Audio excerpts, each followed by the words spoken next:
you're aware of how the birth reflection service works? Yes, I mean, this is the second time obviously that I've come to see you, so it's a couple of years ago. Saw you a couple of years ago. So what I usually do is give you an opportunity to go through what you can remember of your labour and your birth. Okay. And then we can use your case notes to help give you an explanation, information as to what happened, maybe address some issues that you had. Okay. So my biggest thing, I think, is because potentially we're looking at baby number 2 now. Right, yes. And, well, it was obviously quite a long, drawn-out experience. So just to maybe recap and look at why, and then my thing is sort of risks for the future, really. So potential births in the future before I find myself pregnant. So looking at it first before I actually find myself pregnant, if you know what I'm saying. And I worry about it even more because then I'm really got to do it then. So that's my main thing. So perhaps you can remind me about how you felt about the whole thing. I mean, you can start where you like, because I know that your waters broke, didn't they? Yes. So waters broke 2 weeks early at home, at about 1 o'clock in the morning, I think. A bit of a surprise because I wasn't expecting it to be early. So we went to hospital and I was examined, and they confirmed that my waters had gone. I was about 1 centimetre dilated, but I hadn't had any contractions or anything at all. They said they couldn't send me home because I'd been examined and my waters had broken.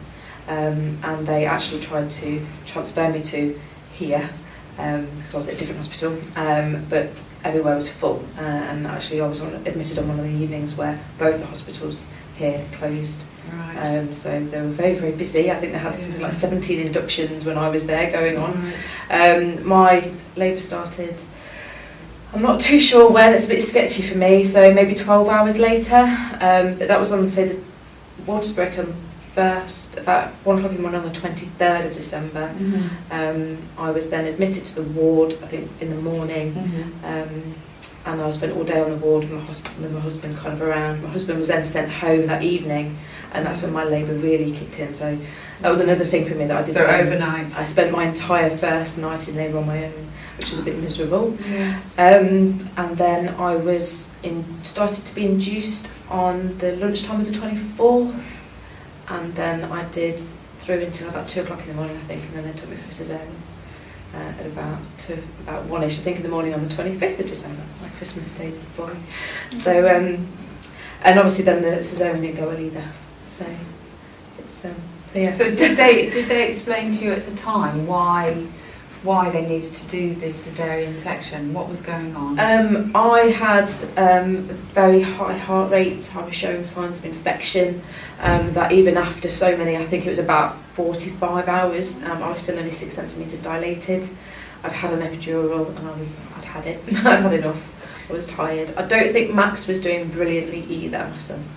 I think they'd put a clip on his head, and I think he was maybe not enjoying the situation, getting a bit tired as well, as I was. So. They'd also put a drip up, hadn't they? And they'd put some hormone into a drip to try and encourage your contractions. Yes, and regulate your contractions. Yeah, and I think they'd gone really, really. I think I'd had a lot all of a sudden, but it still wasn't doing much. They'd backed it off again, and I can't. It's a bit sketchy for me, I'll be quite honest. Now it's been a couple of years, obviously. So right. So would you like me to go through? Yeah, I mean, it probably would be a good idea. All right. So I've got your notes here. So, shall we start from when you sort of returned to delivery suite? Yes, that's probably a good idea, yeah. Yeah, okay. Let's see. Right, so this is at 12:35 on the 24th of December.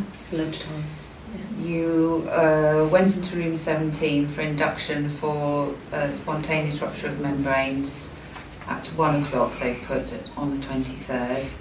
And the last examination at 12:15 showed that your cervix was 2 centimetres dilated, about 0.5 centimetre long. Okay, yes. And they felt your tummy, they've done some observations on you, and your temperature at that time was 37.4, which is not too bad. Yeah. Not too bad at that time. But I think I'd been having paracetamol because the day before they were taken my temperature, and I think they said it was up then. Right, okay. So, But at that time, it's a little bit raised, but not alarmingly so. Okay. And they put a drip in your hand. They took some blood, and they started this syntocinon infusion.